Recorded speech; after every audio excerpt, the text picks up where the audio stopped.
Hi there, I'm back again to share another recipe with you today. This time it's one for gluten-free dumplings. I know when I worked at Trabella, the gluten-free company, a lot of people asked where you could get hold of gluten-free suet, and it is a bit of a struggle to get hold of a gluten-free variety. But don't worry, if you can't get hold of any gluten-free suet, you can still have your dumplings. I can show you another ingredient to use instead of, and it's plain sailing, a really super simple recipe. So I'm just going to start to show you now. In the bowl there, I have already added some salt and pepper, so just a good pinch of salt and a little bit of pepper. And then all you need to do then, so you can't get hold of your gluten-free suet, all you need to use instead is weigh out the equivalent of lard instead, then wrap it in a bit of foil, then pop it into a freezer bag, and then just pop it in the freezer for about half an hour or so. That should be fine, just to chill it hard enough, because what you're going to do then is just grate that into the seasoned flour. And you just want to keep the pieces of lard quite well separated. So if you just keep giving it a bit of a stir around, just so you keep all those bits of lard separated out, and as I say, just grate it in. Mind your fingers, because when it's a bit hard, this isn't super hard, but it's just chilled enough to keep it sort of not clumping together. So just mind your fingers on the grater. Okay, and then just get that grated in. I say this is such a simple recipe. I have made various attempts of this video, I have to be honest, but I kept blooping it, so I'm hoping that this one's going to be successful, because I'm dying to share this one with you, because I know people love dumplings. I do, and you're not going to miss out with this one. So okay, so that's just grated the lard, and as saying, just keep it all separated. You don't want it clumping together.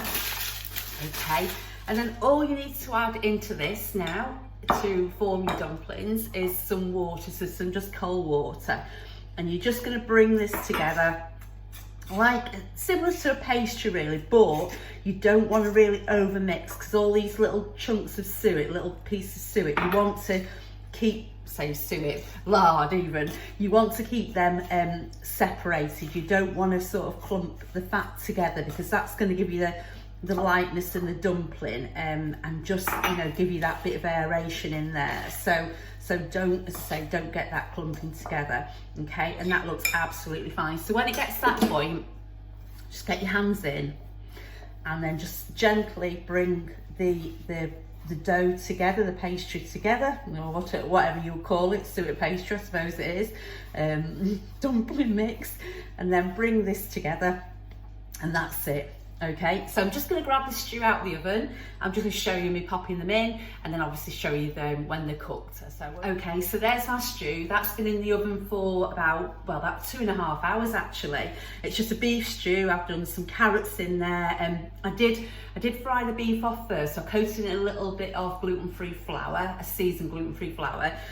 Popped a bit of oil in the pan, and then I browned it off first. Then I added some carrots, celery, sweet potato, and a red onion as well, and a Knorr stock cube, not the low salt one, because they're not gluten free. They have I think a may contain on them, so, but the standard Knorr stock cubes in the UK are gluten free. And so basically I've just had that cooking away. What you just want to make sure when you put the dumplings in, because they will obviously absorb some of the liquid, you want to make sure that you have still got quite a bit of liquid in the stew before you add it. So you're looking sort of for it to look like that. It's a bit hot, that Tim, when I'm holding it like that.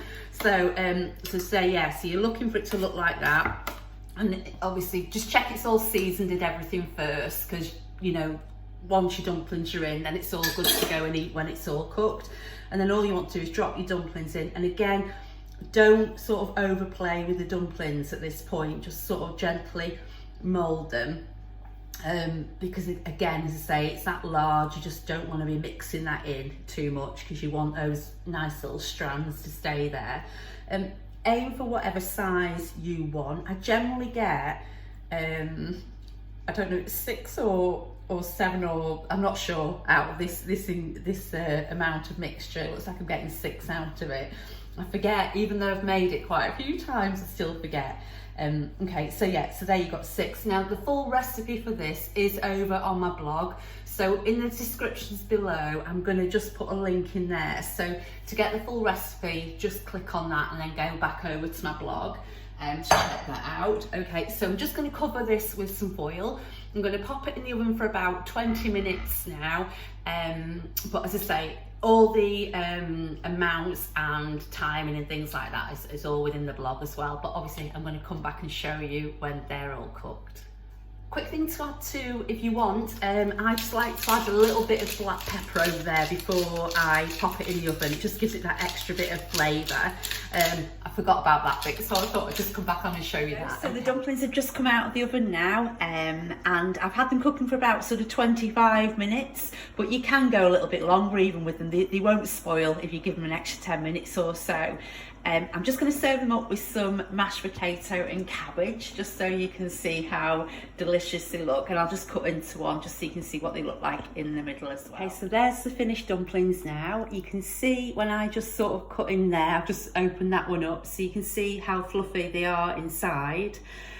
So to say, so simple to make, and if you use the lard, that's just perfect. If you want to do like a vegetable stew, and then use a vegetable alternative, if you use something like Trex, then that will be fine. Just do the same method, weigh out how much you need, and then grate it in. Thanks as always for watching. Look forward to being back with you again soon. Bye for now.